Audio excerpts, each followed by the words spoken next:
Michael Oliver has not had a good night's sleep in quite some time. When his therapist recommends a sound machine, a local pawn shop has exactly what he's looking for. But Michael's restful sleep will come at a price. What happens next? Time to find out.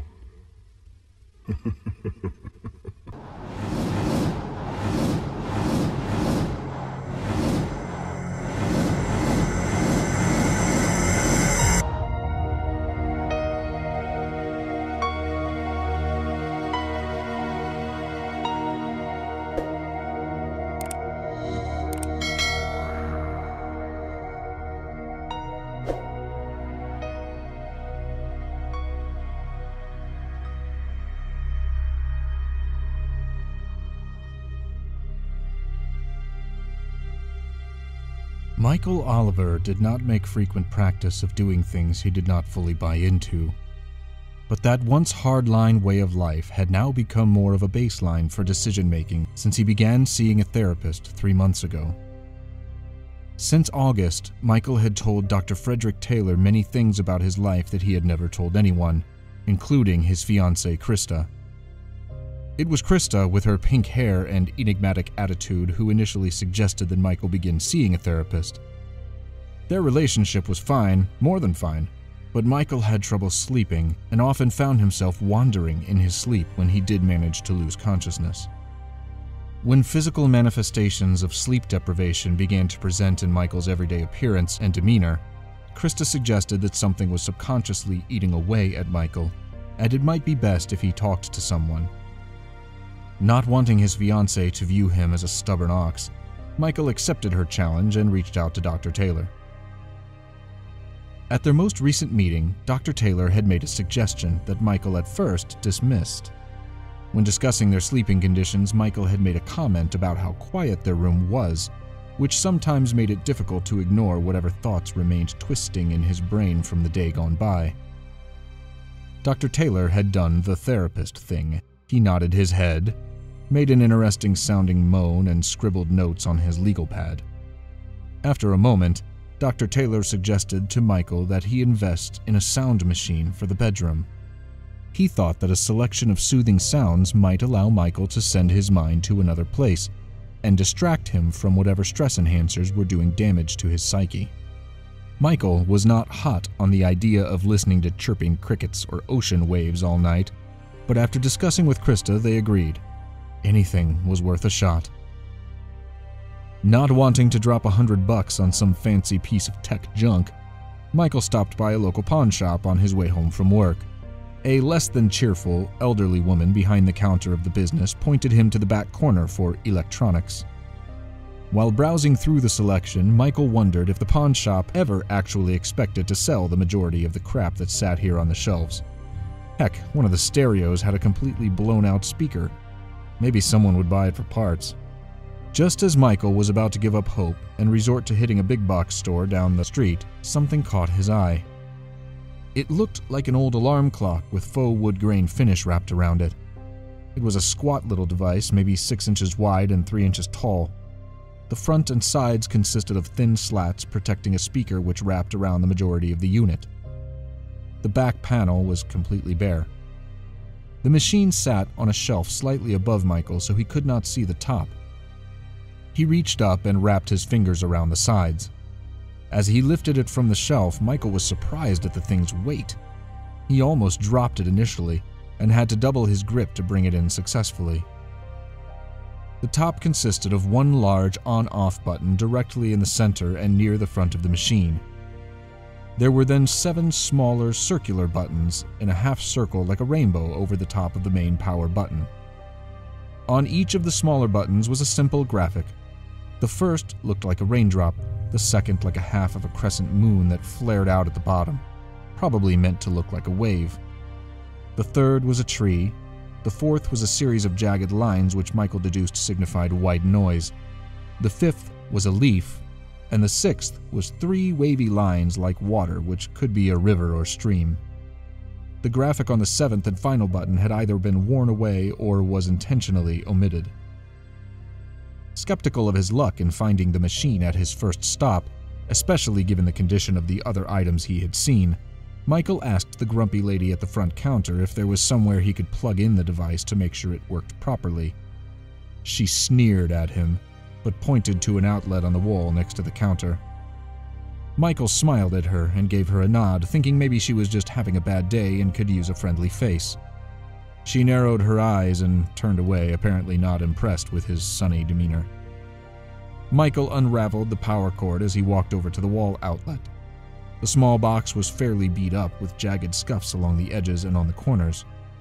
In some of the deeper gashes, he could see the ivory-colored plastic which lived beneath the wood-grain facade. It looked almost as if someone had thrown it to the ground or dragged it across the concrete. Michael knelt down and plugged the sound machine into the wall and was pleased when he saw it come to life. All of the buttons were black and the icons were white, including the on-off lettering. Upon introducing electricity, all of the white icons glowed green.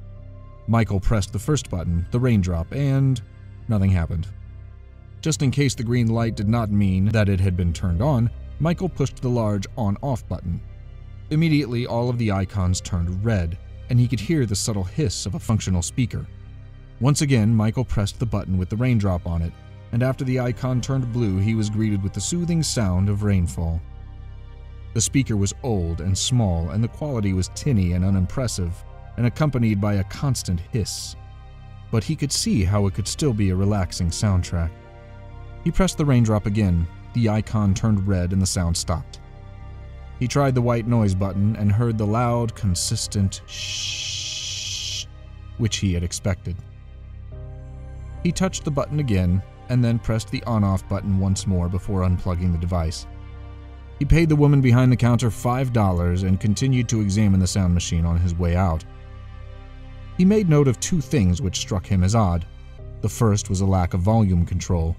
This was probably something he should have looked for prior to making his purchase, but having spent only $5, he figured it was a minimal investment if he ended up needing to visit a larger electronics store in the end. The second peculiar thing he noticed about the machine was a complete lack of any identifying markings on the top, sides, back, or bottom. No serial number, model number, brand name, output measurement, customer service phone number, etc. It was as if someone had just built the thing in their garage. Either way, Michael was proud of his thrifty purchase and actually found himself to be excited at the prospect of a good night's sleep if Dr. Taylor's suggestion worked. When he triumphantly presented his purchase to Krista at home, she raised one eyebrow and then looked from him to the machine and back to him, before just shaking her head and going back to painting her nails. She was not at all surprised by the ugly little machine, as Michael had a habit of taking the simplest task and making it his own. Michael took the device into the bedroom and set it on the nightstand. He let the cord fall back between the small table and the wall. Then he knelt down and guided the prongs into the wall outlet beneath his lamp plug. The faux wood grain looked quite tacky, and the glowing green icons looked out of place, but it was a first step. If it worked, he could always invest in a better one. Michael left the room, and as he did, the glowing icons flickered to red for just a moment before returning to their original green. That night, Michael went to bed early, anxious to get as much sleep as possible if the sound machine did what it was supposed to do. Krista, not yet sleepy, was still out in the living room watching TV, but she had turned the volume down to make sure that nothing inhibited his sleep if the therapist's idea worked. They both knew that without a solution, Michael's sleep issues could begin to have an impact on their relationship. Lack of sleep had made him irritable and more apt to argue over things that he would normally not even notice or brush off as inconsequential. As Michael prepared for bed, he felt as though every step in the process were in preparation for some ancient ritual. The selection of pajamas, the brushing of the teeth, the flossing of the teeth, the removal of his contact lenses, and application of his glasses. It all felt oddly formal and created a sense of anxiety deep in his gut. What if it didn't work? What if he ended up right back at square one with no new ideas on the table except drowning his brain in sleep medications? Michael was fine with taking medicine, He wasn't one who took a hard stance against vaccines or vowed to promote that vitamin D was all a person needed to live a healthy life. But sleeping pills were another story for him. There were people in his family with a history of addiction. None of them were addicted to sleeping pills, but his father was a recovering alcoholic, and his aunt had taken to pain meds for quite some time after a bungee jumping accident left her with a cast on both legs for nearly a year. As a result of these relationships, Michael did his best to steer clear of anything that might create a dependency, and that included sleeping pills. Finally horizontal, Michael stared up at the ceiling in silence. He wasn't praying, he wasn't crossing his fingers, he wasn't thinking at all, really. He just stared at the ceiling as he had on so many occasions when sleep evaded him. Perhaps this would be the last time. After a deep breath, he turned to his side and reached over to the contraption on the nightstand beside him. Not knowing which sound would be the ideal solution, he pressed the on-off button and then the smaller one with the raindrop on it. Instantly, the sound of rainfall filled the room. Michael was slightly startled given the quality of the sound. It was as if an actual downpour had started outside. This was nothing like the sound he had heard when he tried the device at the pawn shop. He sat up and looked at the machine and noticed that the raindrop button was not the only one that had turned blue. The seventh button, the one with the icon worn away, was also blue. Michael reached over and pressed that button. As soon as he did, the sound changed. Michael could still hear the rain, but now the sound was small and tinny as it had been when he first tested it. He pressed the seventh button again, and it was as if an expensive surround sound system had been installed without his knowledge. Surely this machine did not have Bluetooth capabilities, but even if it did, there were not any speakers for it to connect to. That seventh button had to be some kind of sound enhancer that could be used in conjunction with any of the other sound effects. Michael laid back in bed, listening to what sounded like billions of raindrops on the roof, closed his eyes, and drifted to sleep. He did not dream, he did not wake during the night. He slept without interruption for the first time in ages. Michael's first inclination that his sound machine might be more than met the eye came the next morning. It was a blessing that he had chosen a Friday night to try out his new technique, as he was able to awake on his own at 11 o'clock in the morning with a feeling that he had come to view as an impossibility. He felt rested. Michael sat bolt upright in the bed and looked at the clock. He saw the time and then looked at his sound machine, which was no longer emitting the soothing sound of rainfall. He called out for Krista, who quickly appeared smiling in the doorway. "I slept," Michael said. "Like a rock," Krista replied. Michael jumped out of the bed and ran to her. For a few moments they held each other, Michael with his eyes closed in the doorway of the bedroom. Suddenly, Michael's grip loosened. "You okay?" Krista asked as Michael let go of her completely and began walking past her through the bedroom door. He had opened his eyes and was looking out of the picture window in their breakfast nook. He walked slowly, and with each step, the water droplets on the window became more and more real. Eventually, he could see past them, to the soaked pavement of their driveway and the dripping bushes and trees, the standing puddles in the street. "Was it supposed to rain last night?" Michael asked, still looking out the window. "Not that I know of, but it started right after you went to bed." "When did it stop?" "I'm not sure. It was coming down pretty good when I came in to go to bed. It wasn't raining when I came out here this morning, but it must have stopped recently. Everything is still dripping. Is something wrong?" "When you woke up, before you left the bedroom, did you turn off my sound machine?" "Yeah, you were out cold. I didn't think it would be a problem. Michael, can you please tell me what's going on?" Michael turned around and looked at her. What would she think if he told her he thought he had brought on last night's downpour with the push of a button? Krista looked concerned, and Michael could feel the color had drained from his face. "It's fine. I'm just not used to this feeling. It's going to take some getting used to," he said, and managed a smile. She smiled back at him, but he could still see the uncertainty in her eyes. He walked to her and hugged her again, thanking her for letting him sleep, and then went to the kitchen to get a cup of coffee. And to think. That night, just before the sun kissed the horizon, Michael found himself staring out of the same picture window that had caught his attention earlier that morning. The water droplets were gone now and all looked normal. Michael was afraid. He wanted desperately to sleep again, but he could not in good conscience subject the others in the world to a recurring nightly rainstorm just so that he could get some shut-eye. He didn't know how widespread the rainfall had been. Maybe it was just his street, maybe his city, maybe the whole world, but he figured news anchors would have been shouting from the mountaintops if it had rained everywhere in the world at the same time. Of course, there was a large part of him that just dismissed the whole idea. It was very possible that a random rainstorm had blown in the same night he decided to fall asleep to the sound of rainfall. Could be a complete coincidence. But there was something that didn't feel right about that. Something. After getting ready for bed, Michael decided to give it another shot in case the first night was a fluke. He would try a different sound. It couldn't rain outside if he wasn't listening to rain, right? He immediately eliminated the other two water-related buttons, the ocean waves and the running river or babbling brook, or whatever that sixth button was. The last thing he wanted to do was flood the planet. He looked at the button with the leaf icon. The leaf had a couple of curly lines around it which looked like wind, and decided it would be a mistake to select the sound of wind rushing through the leaves. Could be harmless, or could be a hurricane. Better to steer clear. Finally, he settled on the icon of a tree. There were no other designs on the button, just a tree standing alone. As a test, Michael pressed the button with the tree on it and made sure that the seventh button remained red. He could hear crickets chirping and some other small sounds that felt familiar from his childhood days of camping with his family. These were the sounds from the deep woods. Michael was sure that he didn't fully understand how the machine worked. He was fairly confident that the machine wasn't going to teleport him to the middle of the woods somewhere, and since they lived at least 100 miles in every direction from any significant patch of forest, he figured it was a safe option.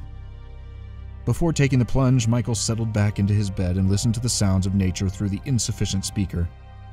The high-pitched hiss that was constant in the background was annoying, and after about 20 minutes he felt more awake than when he had laid down. It wasn't going to work. If he wanted to sleep, he had no choice. After a moment's hesitation, Michael leaned over and pressed the seventh button. In sound, he was transported into the woods, but his surroundings did not change. He could hear birds above him and the sound of 1,000 different species of insect, all leaving their mark on the night. He waited a moment, his eyes already growing heavy. Then his surroundings did change slightly. He saw fireflies begin to appear all around him. Michael gazed in wonder at the luminescent green dots that kept appearing and disappearing. It was a magical sight, and while he wanted to continue watching, his eyelids refused to stay open any longer. He flopped back onto his pillow and fell fast asleep as the fireflies danced around him. When Krista entered the room, she heard the sounds of the woods coming from the small speaker on the sound machine. She could not understand how such cheap, grating sound effects coming from such an obviously old and worn-out speaker could be lulling Michael to sleep with such effectiveness, but she wasn't going to question it since it was obviously working. She did not see any fireflies dancing in the room. She got ready for bed, laid down next to her fiancé, smiled at his peaceful face, and went to sleep. Around 3 in the morning, Michael woke slightly. His left eye opened, but he wasn't sure what had caused him to stir. Then it happened. What appeared to be a large bird swooped down inches from his face with a loud screech. Michael's eyes opened wide and he watched the massive bird land on the floor next to his bed. There was something small in its talons, a rodent of some kind which twitched for only a moment before the bird leaned down and snapped its neck with its beak. Straightening back up, the bird's head turned toward Michael and he could see clearly that it was a large owl. The bird's lengthy wings expanded and began to flap. It took flight once more with the rodent in its claws and flew away from Michael directly toward what should have been the opposite wall from his bed. But that wall had been replaced by trees, which seemed to stretch on for miles. The wall behind him, against which his bed was positioned, remained intact, as did the two walls on the sides of the bedroom, one with the entrance door and the other with a single window. The missing wall would have led to the bathroom and their walk-in closet. The ceiling was also missing, and in its place, an awe-inspiring expansion of night sky with more stars than Michael had ever seen in his life. Accompanying the stars was an almost blinding full moon which seemed twice as close as it should be. The sharp blue ambiance cast from the moon allowed him to see between the trees, not in any great detail, but enough to see a low-lying fog rolling between them along the forest floor. Michael looked next to him and saw Krista sleeping soundly as if nothing had changed. He started to lean over to try and wake her, but first, he heard a sound that made him freeze straight through to his bones. From somewhere in the stretch of woods in front of him, a low growl swelled out of the mist. Michael looked into the trees, and in the distance he saw two glowing blue orbs appear from behind a tree. They were blue because of the hyperluminescence of the moon, and as the orbs moved toward him, the dark silhouetted outline of a wolf took form. Its shoulder blades flexed up and down as it stalked him, moving slowly through the night, and the hackles on the back of its neck stood straight up. Michael could see this clearly as the beast's head was lowered. Another growl, but not from this creature. More small blue orbs began appearing from behind the wolf as the rest of its pack emerged from the cover of the woods and weaved their way between the trees, growing cautiously closer to what looked like a very satisfying meal. The first wolf was close enough now that Michael could see its face. Its upper lip was curled back, revealing two very long and very sharp yellowed fangs, surrounded by an entire collection of ivory razors. The wolf's tongue slipped from between the teeth, flicked up and licked its nose, and then slithered back into its cave. The wolf was snarling as it took careful step after careful step. When it stood on the edge of the tree line, it stopped, awaiting reinforcements. Michael tried to yell, to move, to do something, but he was completely paralyzed.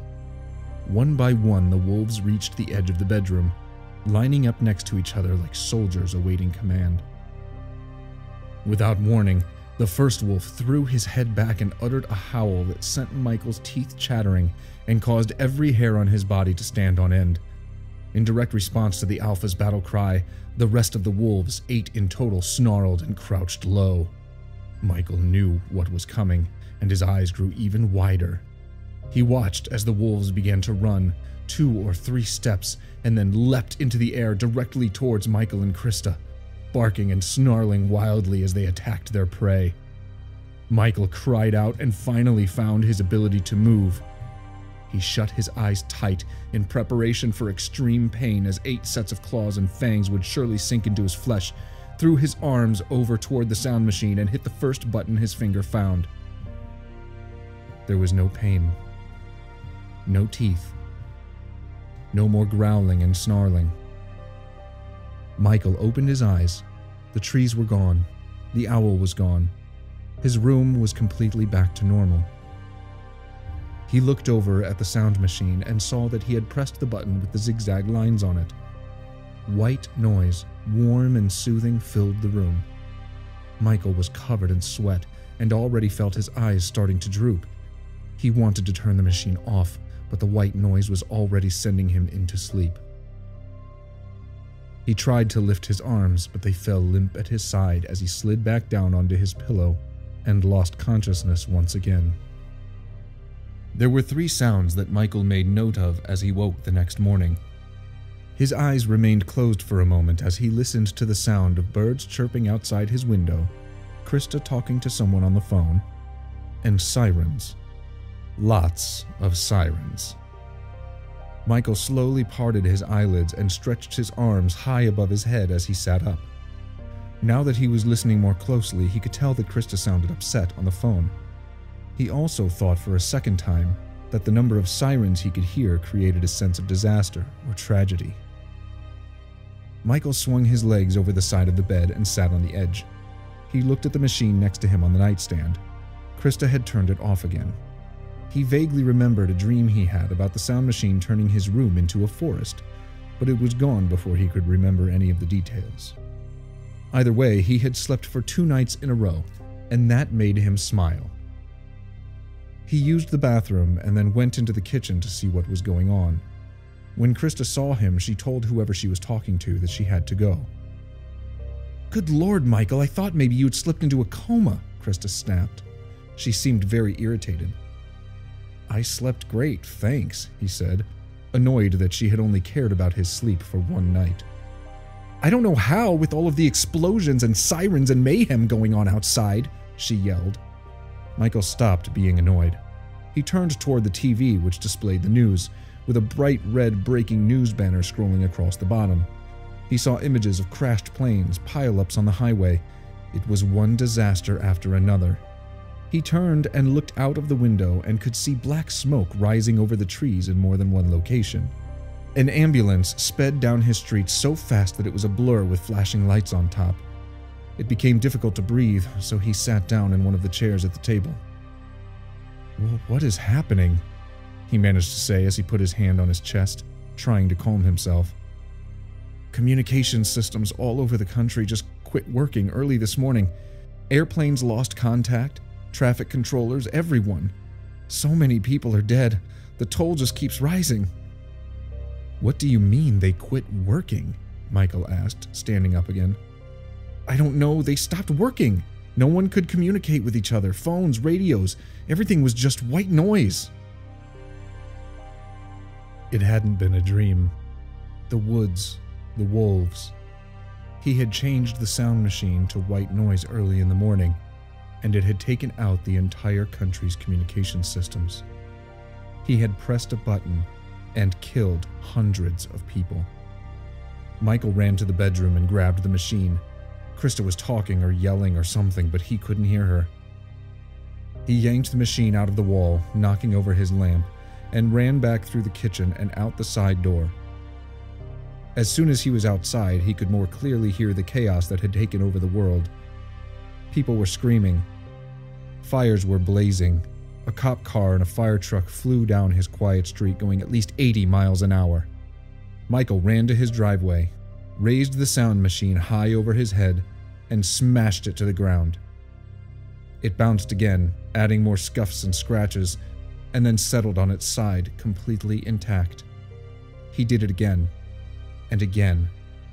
Over and over, he slammed the device to the ground, torture that would have completely demolished any other device. When his arms were incapable of trying to break the machine any longer, Michael picked it up and ran back inside. He went to the fireplace and cranked the gas key.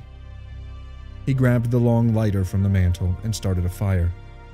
As soon as the flames were licking the top of the fireplace insert, Michael threw the sound machine into the middle of its hungry orange and yellow heat. The thing was plastic. It could not survive. It would melt as soon as... But it didn't melt. Michael watched for 10 minutes as the sound machine sat there completely content amidst the flames. Krista stood behind him. She had stopped trying to ask him questions and had begun to put the pieces together. She recalled the sound that had been playing when she turned off the sound machine this morning. White noise. She recalled the sound when she had turned it off the morning before. Rainfall. But it was not possible. There was no way. Michael was crying now and began screaming at the machine that wouldn't die. He reached into the fire and pulled it out with his bare hands. The machine was cool to the touch, but the flames singed his hair and burned his skin. He did not notice. He walked back into the kitchen and grabbed his car keys. Michael walked to the garage and got into his car, unaware that he was not dressed, unaware that Krista was once again yelling at him. He almost forgot to open the garage door, but once it was open, he flew down the driveway and into the street, narrowly missing another police cruiser in the process. Michael's car was one of only a few on the street. Completely oblivious to traffic restrictions, Michael flew through town, at least doubling the speed limit on most streets, until he screeched to a halt in front of the pawn shop where he had purchased the sound machine. He got out of the car with the machine in his hands, forgetting to close the door, and ran to the door of the pawn shop. There was a large "Closed for Business" sign hanging on the inside of the glass door, and the lights were off. Not surprising, given what was happening, but he was not thinking rationally at this point. Michael dropped the machine to the ground and began pounding on the glass with his fists. He was seriously considering breaking the glass just so that he could shove the machine back onto the shelf next to all of the other broken down electronics and leave. But then he heard laughter. It was coming from inside the store, the laughter of an old woman. With each passing second, the laughter became more shrill, more maniacal, until Michael was certain the source had gone completely insane. He slowly backed away from the door until he ran into the passenger side of his car. Then he turned, ran around the front, and dove into the driver's seat. He slammed the door shut and reached for the gear shift as the car was still running, but before he could take off, something caught his eye. The sound machine, sitting on the passenger seat. He did not recall picking it up after dropping it in front of the pawn shop, yet here it was. Not only that, but the lights were on. He could see the end of the plug lying on the passenger side floor mat, not connected to anything. All of the buttons were red, except for the 7th button, which was fading from red to blue to green and back to red again. Michael wanted to look away, but he kept staring at that button. There was part of him that surrendered, right then and there. He knew he would never be rid of the machine, and he had to do something. He had to bury it or sink it in the ocean. As Michael devised all of the different ways he could make sure that it never hurt anyone ever again, his right hand reached across the center console, and without even knowing he was doing it, he pressed the 7th button. His car was filled with a new sound. Voices. What sounded like hundreds of them. They were crying, yelling, screaming for help. They were pleading and begging for their lives. They were trapped inside of the device, and when Michael tried to pull his hand away, he realized he could not. His finger was stuck to the button, and before his very eyes, he saw the tip of his finger disappear into the flashing 7th button. Panic set in. He pulled with all his might, but the sound machine remained planted securely to the passenger seat, and now his entire hand was gone, and his forearm was halfway into the machine. Michael cried out for help, screamed, begged for his life, but his shrieks were lost among the hundreds of voices who had held the sound machine before him. It was days before Krista could obtain the assistance of the police, and when they found Michael's car, there was no trace of him anywhere. As the police searched the car, Krista stood on the sidewalk just in front of the pawn shop. Tears streamed down her face as she recalled the last minutes she had with Michael in his manic state of mind. Where could he have gone? If the sound machine had done what she suspected it had done, then Michael had most likely gone to dispose of it. But why he stopped here, and why he left his car were questions she could not answer. As Krista contemplated the fate of her beloved, she felt strongly that she was being watched. She turned around and was startled to see an old woman standing just inside the pawn shop behind a tinted glass door. For some reason, the woman made Krista feel very uncomfortable. The woman was smiling, and as Krista began to move away from the door, the old woman started to laugh.